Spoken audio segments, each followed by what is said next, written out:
अस्सलाम वालेकुम रहमतुल्लाह। इस वक्त हम मौजूद है दरियाए सतलज के आसपास और आप देख सकते हैं इस वक्त सैलाबी सूरत हाल ने किस तरह से तबाही मचा के रखी हुई है।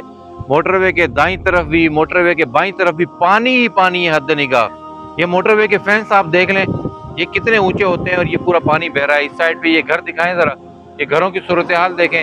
ये पूरा इलाका, पूरा एरिया इस वक्त मुकम्मल तौर पर ज़ेर आब है और हम काफी पीछे से चलते आ रहे हैं और ये पानी इसी तरह से कंटिन्यू है और पूरी की पूरी जो गांव की आबादियां हैं और यहाँ के जितने भी जाहिर सी बात है यहाँ बागात होंगे इन गांव वालों के, इनकी ज़मीनें होंगी, इनकी फसलें होंगी, वो सब कुछ बहाकर पानी ले गया है। और ताज़ा तरीन सूरत हाल क्या इसमें, मतलब इंसान ऐसी चीज़ें जब देखता है तो स्पीचलेस हो जाता है, अल्फाज ख़त्म हो जाते हैं कि दोनों तरफ हद निगाह पानी है और पूरे के पूरे गांव ज़ेर आब आ चुके हैं।